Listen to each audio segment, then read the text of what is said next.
Hi, my name is Sophia, and this is your channel. I am Soma, Nectar of the Gods, your channel for all things metaphysical. And today I have the pleasure of the distinct and silent inner pleasure of presenting something that I've become a little obsessed about, and that is the current transit, the impending transit of Pluto into the sign of Aquarius. And before we begin with Pluto, I want to talk a little bit about Aquarius, the Aquarian energy, right? So the ancient ruler of Aquarius is Saturn. The new ruler was assigned to Uranus. And I think that these two speak distinctly to the nature of the sign of Aquarius. It's an air sign, it's the water bearer, air sign being consciousness and consciousness being everywhere. So it's an ocean of consciousness. So it's the water bearers, that which brings the awareness of something bigger, something more fluid than your concrete self, apparently concrete, but not quite so, because consciousness is everywhere, and we are, after all, the intentional thinking unit of this realm that we live in.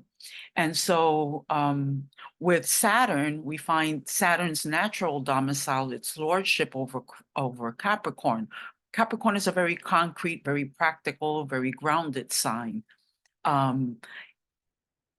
With in the waters of Capricorn, we find a more fluid environment. We find that concretization comes through the mind, because it's through the mind that we can experience that we experience and bring down consciousness into the physical vehicle.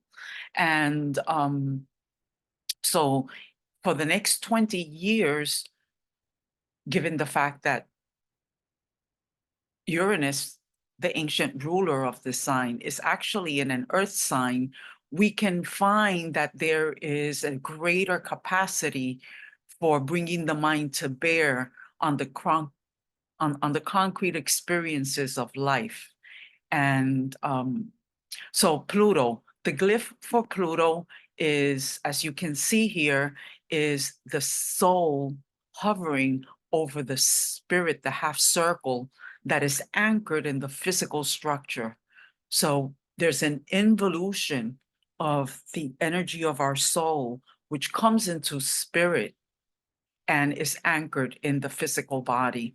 Pluto is said to rule over death and rebirth, the regeneration, the process of the regenerative process. It is that if we say that Mars is the force of passion and the force of sex, then Pluto becomes the energy that makes it possible for the sperm to fuse with the egg and create a new life. It is the death of the ovum and the sperm as separate entities so that they can fuse to become one and create an embryo. That power to do so is attributed to the planet of Pluto.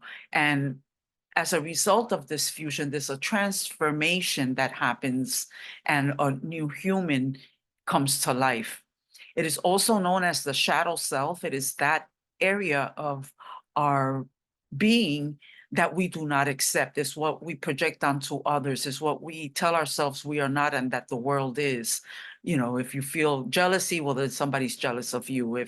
If you are envious, then it's because the other person is an envious. We don't own these shadows. It's blaming other people for drinking too much or blaming other people for your addiction. So I had experiences during childhood, and this may be true, but it's the aspect of free will.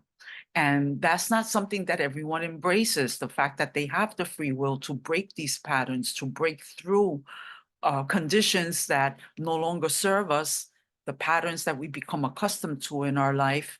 And so we we give away our power to other people, places, and things because it's difficult to let go of the attachment. And we're going to get into that. Pluto is the aspect of spiritual intelligence. Spiritual intelligence because you begin to realize within yourself that it's you. That's a spiritual inner knowing that happens, and it happens because you've hit yourself against that wall enough times to know that nobody can change things for you, that truly the change that is required is an inside job. It needs to come from you. It needs to come from the area of your imagination, the imaginal realm of possibilities that is born when you finally, through tears and through anguish and destruction, realize that you have the power to get up and build again. And that transformation that happens at those times does not come without the scrapes and burns and falling and sheer destruction that comes into life, so that you can realize that it's always been you. It's the dark night of the soul, right? And Pluto's also called, actually, Pluto has one moon, is Charon, and Charon is known as, and Pluto, by association, because it's its moon, is known as the psychopomp. And that is that force, that energy that allows that allows for the transition from one state of consciousness to the next, right? So if you've been living in this realm thinking that you're powerless, Sharon is the psychopomp, is that force that allows for your consciousness to travel to a different state of awareness, to grow, to expand into a state of awareness that allows you to effect the changes that you need. Pluto is also known as the god of the underworld. Actually, in Greece, it was the name that was assigned to Pluto was Hades, and Hades has now become a place rather than the energy itself, and it's the energy of the underworld, and if the underworld, the underbelly of the earth, right, where stealth, seemingly mysterious characters and creatures crawl. If you've ever lifted the earth during the spring, when it becomes alive and you look under the first few layers of the earth, you will find all different creatures there that slither and move about and look very, very different than the creatures that we find on the surface of the earth. We find the slimy worms, we find the crawlers that have 1,000 legs, we find representations of levels of consciousness itself. So in appreciating these forces, I wanted to discuss also the fact that Pluto is a loner energy. When Pluto's active in your life, you're traveling the world alone. You don't want to be surrounded by too many people. You literally are visiting the underground of your own consciousness, and coming to face with the events, perhaps, and the attitudes that have rendered you prisoner to ways of being that are not healthy and that are stagnant. We live in a world of change. The world is dynamic. It's always changing. We see that in the weather. We see that in our bodies. We see that in our surroundings. We see that everywhere. The sky is never the same. Neither is the ocean, right? So it's a force that doesn't allow for us to stagnate, and will hit you very, very hard if you're in a stagnating form in any place in your life. Pluto is that force that comes in and is explosive. It will destroy and erupt when it's least expected.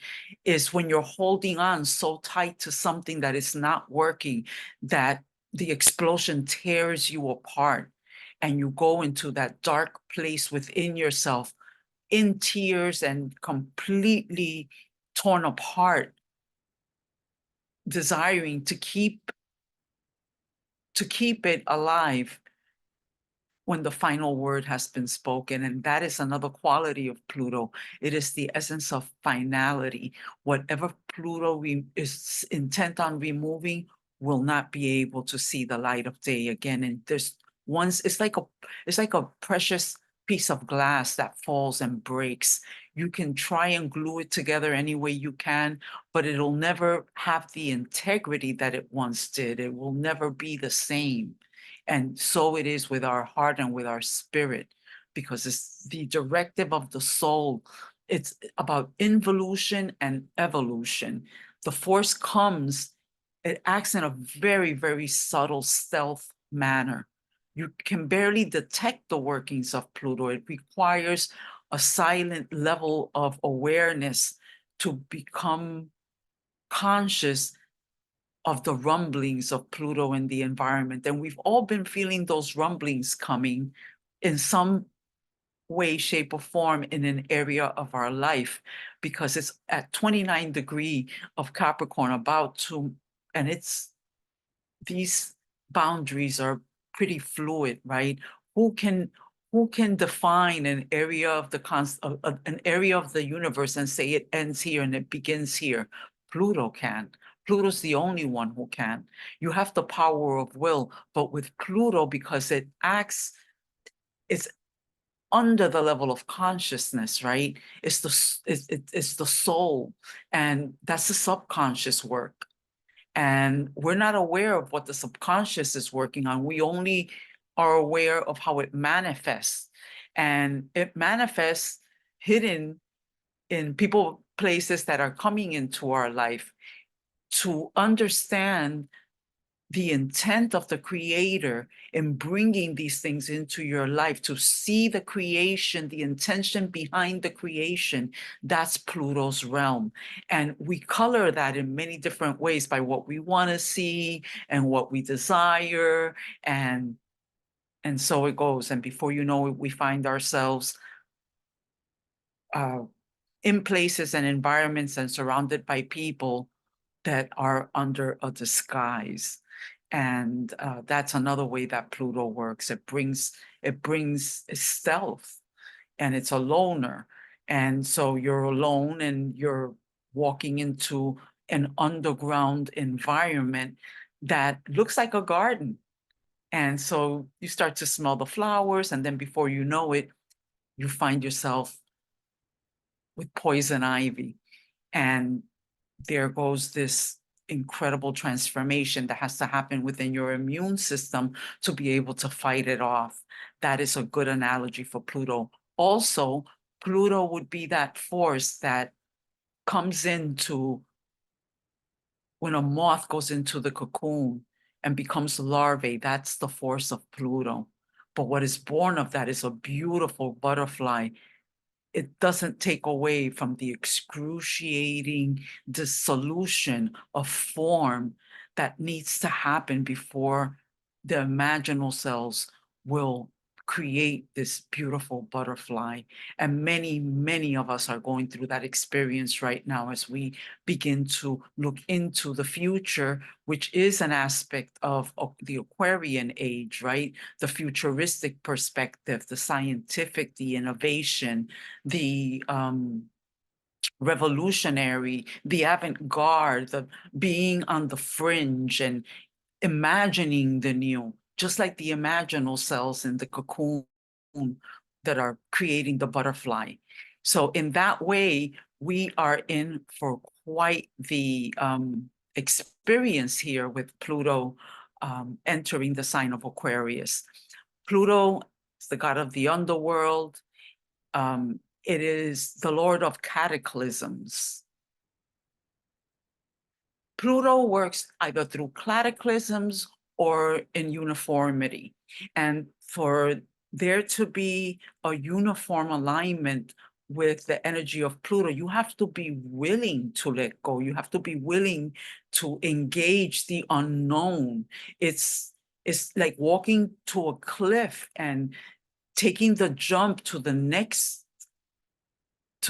mountain and crossing that abyss without the certainty that you are going to be able to reach the next mountaintop. the next, and that's actually quite a good analogy, because we're literally with Pluto moving from Capricorn, the mountaintop, into the Aquarian ocean of consciousness, right? That's not a solid place to be. That is a place of pure energy. It's the electric energy. So making that jump in our awareness to believe in the possibility that exists in our life is that plutonic force of nature. And if it doesn't work in a uniform way, if you're not willing to let go, then it works in cataclysmic events. And we can see that when we think back to the alignment of Saturn, the ruler of Capricorn, where Pluto was recently placed, and the plutonic force of cataclysm, which happened when the two met in January 12th, I believe, of 2020, was the yoga between Saturn and Pluto. Pluto and Saturn came together and changed the world forever. You know, we know what happened in the global event where everybody was sent home and everybody was alienated. That's the loner energy of Pluto coming together and just destroying the forms of government, of medicine, of everything that we believed in. And that's what Pluto does. It destroys that it destroys that level of certainty that we have over the systems that exist, that we believe in and that we count on, so that we realize that we've been given away our power, and that the real power to make changes come from within. They're within you. They're not, you are the medicine. You are the system. You are that which can create anything on this. We are the intentional thinking units of this universe. And Pluto's here to teach us that. And how does it teach us that? By removing everything that we believe in, that we believe is real, so that you can understand that the only reality is the reality that is born of your spirit. So it opens the awareness to this underlying motivation that you have rejected, and it's being rejected by your own personality. And it does so for the development of your personality, so that you believe in yourself. I am going to end this here. I'll be back with more information in just a few minutes.